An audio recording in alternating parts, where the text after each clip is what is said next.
Are we recording?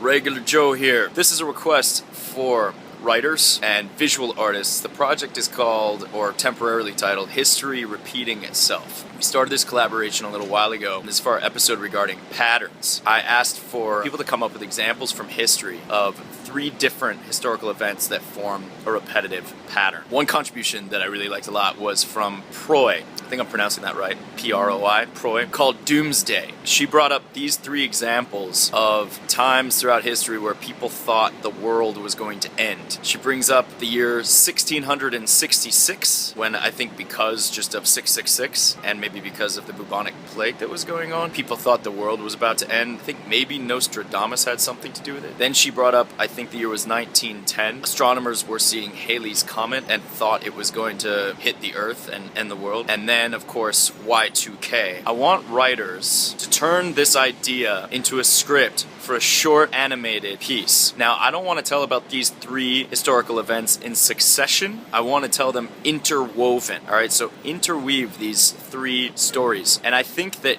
each historical event should feature 3 characters. The prophet, whoever is sort of predicting the end of the world. The believer, someone who really believes the world is going to end. And the doubter, someone who does not so much believe that the world is going to end. I think we should have these 3 characters in all 3 iterations of this historical pattern. Also, I'd love for these characters to be historically based. So do some research. Find out what was going on in 1666 and in 1910 and in the year 2000 and come up with, if you can, real people with historical basis for these characters and what they said and what they did. And then visual artists, I'd like to start coming up with ways to illustrate these 3 characters in these 3 different historical settings. And eventually we'll end up with a cool animated short film. Thanks again.